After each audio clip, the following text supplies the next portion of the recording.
Welcome back to Coxie Tutorials and Gameplay. This is part 23 of our first person shooter tutorial series in Unity 5. And where we left off last time in tutorial 22, we had just applied a bullet damage script to our prefab bullet for the shotgun so that we can now damage the enemy. And I also got a cursor lock script online and sent you guys a link for it, and I've just changed mine here on my cursor lock script, the wanted mode. You can actually set this from the start, and I've just set mine to be unlocked so that when I start the game the cursor automatically disappears and is locked to the center of the screen. Okay, we've got so much stuff we can do. We'll see how much we can get through today. The first thing I want to do is I want the minigun and the shotgun to be able to not only shoot the enemy and make blood and shoot objects in our environment tagged with environment and then make bullet holes, but if they hit anything else like tree or ground, I want to make this little effect that's kind of like sparks and smoke, which we'll be using one of Unity's prefab particle systems to make, and just modify it a little bit so it's a lot faster. Okay, so we'll get cracking on that. So the first thing I need you guys to do is open up your raycar shooting script and your shotgun script. So the open this script here, I'll be sending you guys a link for the bullet effects script, and I won't type this out today. I'll make you guys type this out because it's pretty much very similar to our raycar shooting script. Because with the shotgun I actually want the bullet effects and the blood effect and the other effects to use ray, like to shoot out a ray and make the effects that way, rather than relying on the prefab bullet to be able to register accurately enough to play each of the effects when we want them to. I just prefer to use ray, so we're actually going to do that with ray and then have the bullet as a prefab just because we can. Okay, so we'll get started. So open up your raycar shooting script first, which is for our minigun, and we need to add another variable here because we already have our two variables for our bullet holes and our blood effect, and then we just make another variable, and I've just called mine spark effect, and that is of type game object like the other two. And then we just need to scroll down to where we have our bullet effects, and all I've done is I've just added this little else statement here, and I've used exactly the same line as these ones here, except the only difference is instead of bullet holes or blood effect, I've put our new variable spark effect in here. So if we hit something tagged with environment, we're going to play the bullet holes. We're going to make bullet holes in that object.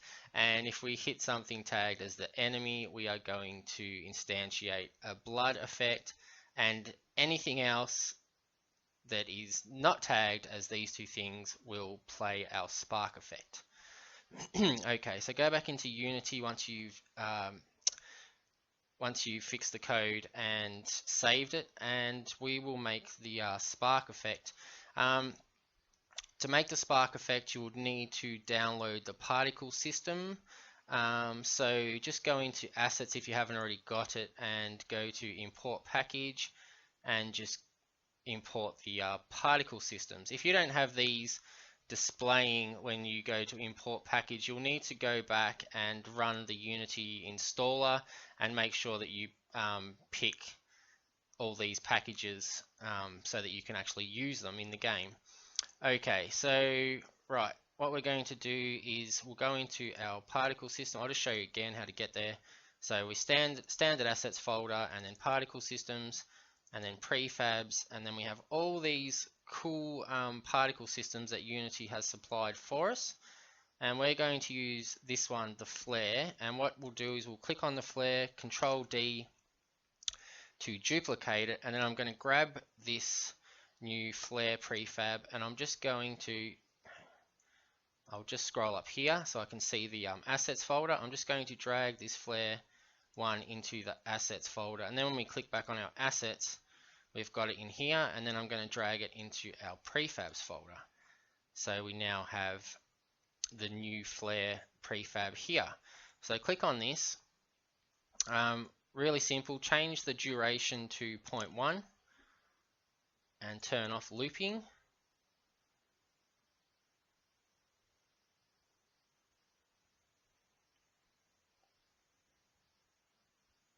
We don't want it to play on awake, I don't think. We'll soon find out. And then open up this arrow here and then click on the smoke, and I'm going to make that 0.1, turn off looping,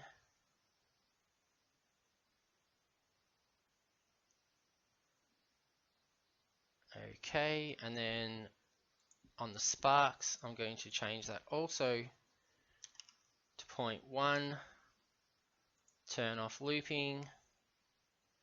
Just leave the other settings for now and we'll just see what it looks like. Okay, so click on we'll open up our FPS controller, then open up our first person character. We're actually going to make a weapons camera for our guns so they don't clip through trees and walls and things, but we'll do that another time. Click on your minigun and you should have the raycast shooting script on your minigun, and as you see there's our spark effect underneath the other two. So just drag the flare one onto there and we'll test it out and see if it works. So I've got my minigun.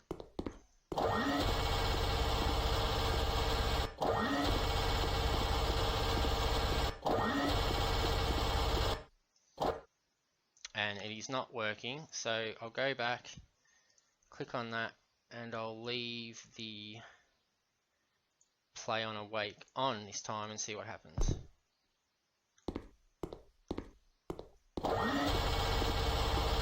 Okay, so obviously we need to leave that on, and as you can see we shoot trees and anything in the environment, and we get this really cool spark effect, which is kind of awesome for the minigun. Okay, and we've run out of bullets and we can no longer shoot bullets obviously because we're out of ammo. Alright, cool, so we've got that done. So our minigun now has that effect applied to it, and now we need to set up the shotgun. So go back into our scripts, onto our shotgun.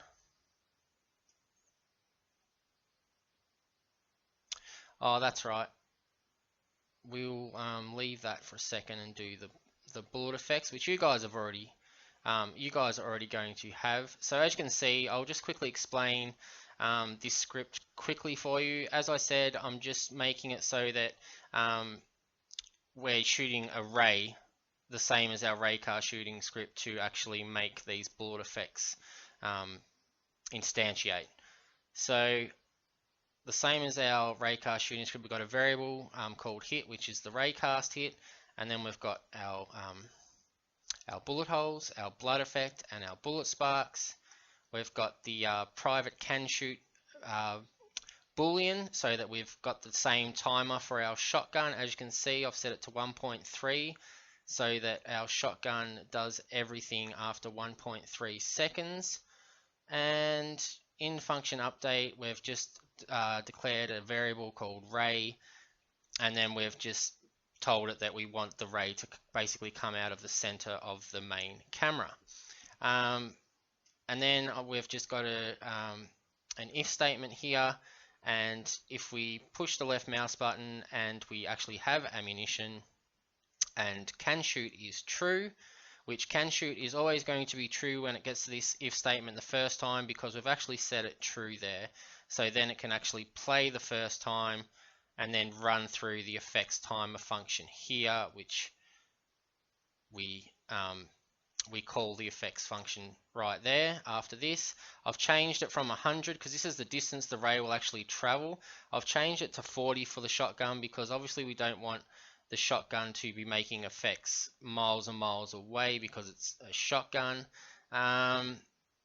So we've got the effects timer, and then we've actually got the bullet effects function, which is the function that I've made here, which is exactly the same as our Raycast shooting script. So you guys should know what this means by now. And that's basically it. So that is the bullet effects that I've made for the shotgun. So we'll go back into Unity and click on the shotgun, and as you can see, I've put my bullet effects on there now. So what we need to quickly do is we actually need to make our shotgun bullet holes. Would be nice for a start. So what I'm going to do is I'm just going to make a game object and make a cube there. I'll try to keep it away from these enemies a little bit.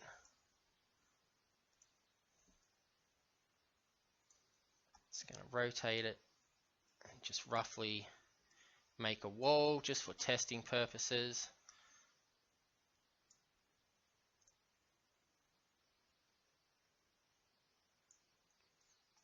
And it's a good idea when we're using all these effects and things like that to make the actual collider come out of the wall a little bit so that the effect doesn't really clip at all and it looks really nice and clear. So to do that, what do we got? We've got the Z going that way. So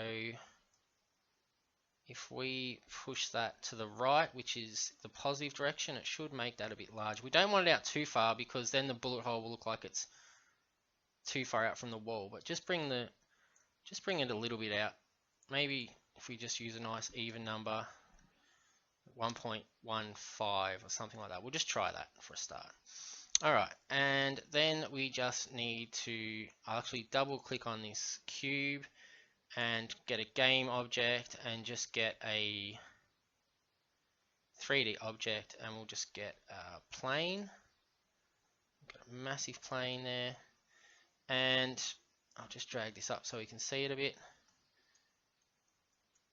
And on this plane we want to add a material, so we're going to create, right click down here in your assets, go to create material, and we'll call this SG bullet holes for shotgun bullet holes. And what are we going to use? We'll use particle.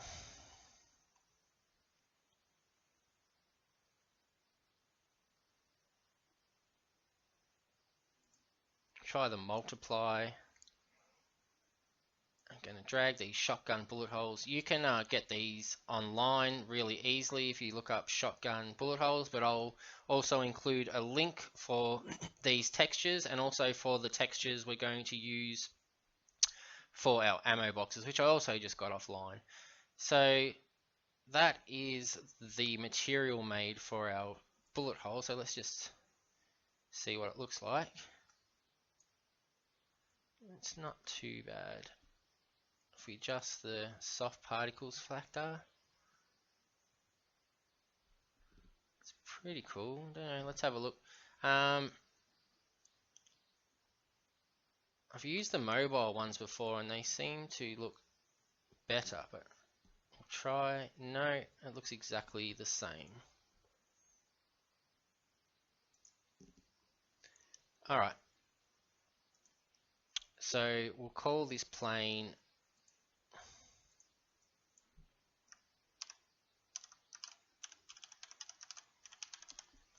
SG bullet holes, and we'll just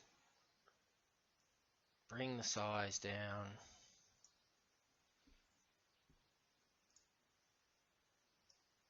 Just want to see what it actually looks like on the wall.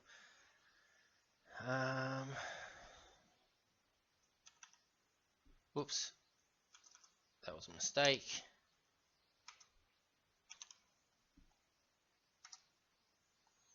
I actually need to turn it on the Z. Ah, God. Sorry guys, I'm actually pushing scale, which is why it's making it crazy. I'm just going to set all this back to 1 again, and then size it down evenly, and then I'm actually going to go to rotation and try to turn this 90 degrees. It actually is on the X like I thought the first time, and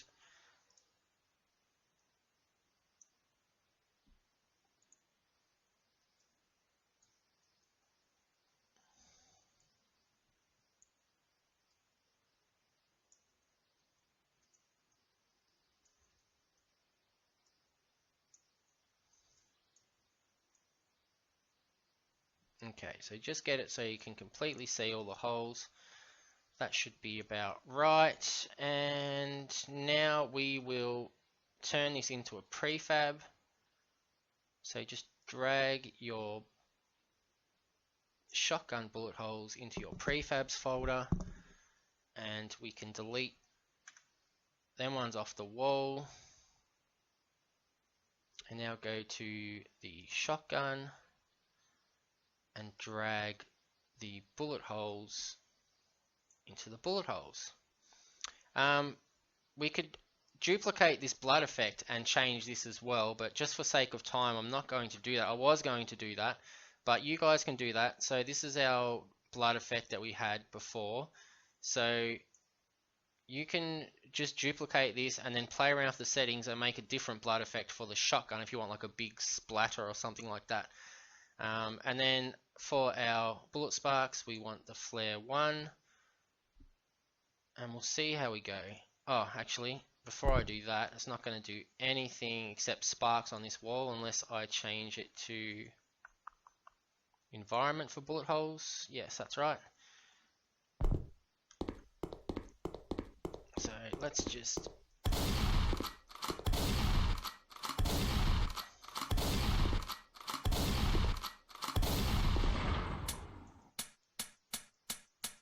as you can see, my shotgun has already got that the shotgun updated script on it, which I'm going to show you guys how to do in a minute. So I've got to tell you guys about that. But the shotgun actually, now when it shoots its last bullet, it doesn't come up and play the reload animation. And when it has no bullets, we can just keep clicking and it's just dry firing.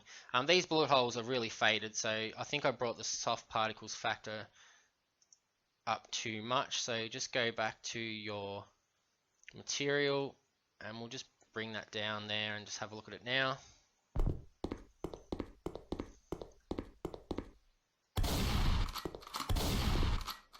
No, it makes it even lighter. Alright, that's not what I want. So put that back up there.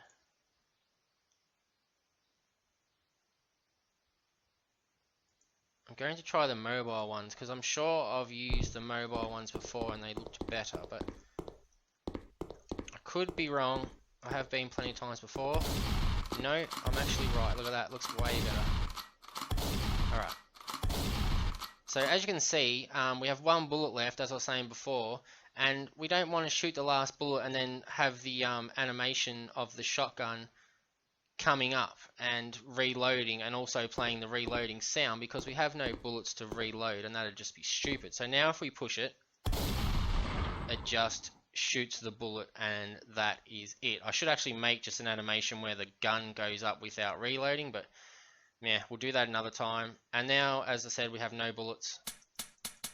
We can't shoot and it just clicks. Alright, cool. So we need to test out the rest of this stuff first. So I'm just going to quickly change the wall to enemy.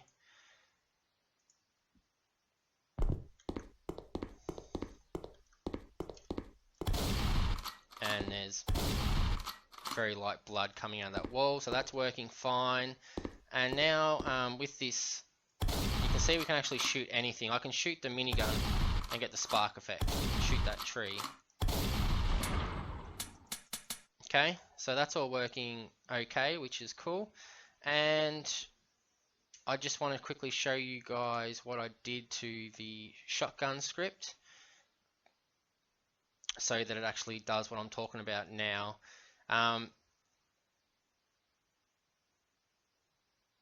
Okay, so what I've done first, in the variables, we had our shotgun sound audio clip only before, and now I've added these two new variables here.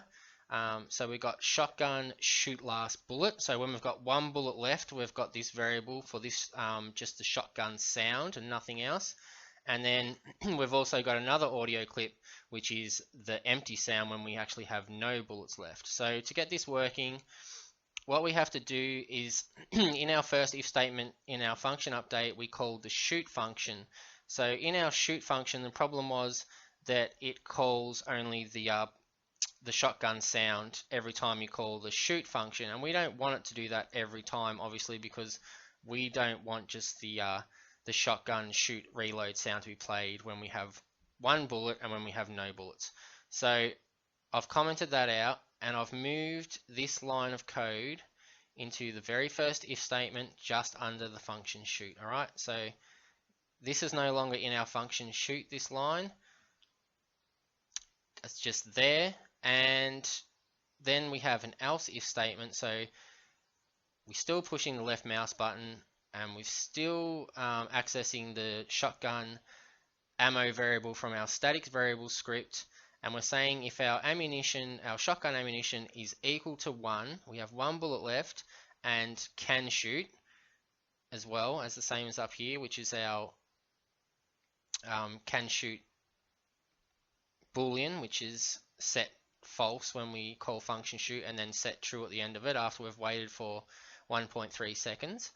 And then we call the function shoot again, which no longer has this line of code in it, but then we've added the shotgun last bullet sound, so it plays only that. And we've also then got another else if statement, and we don't need the and can shoot anymore.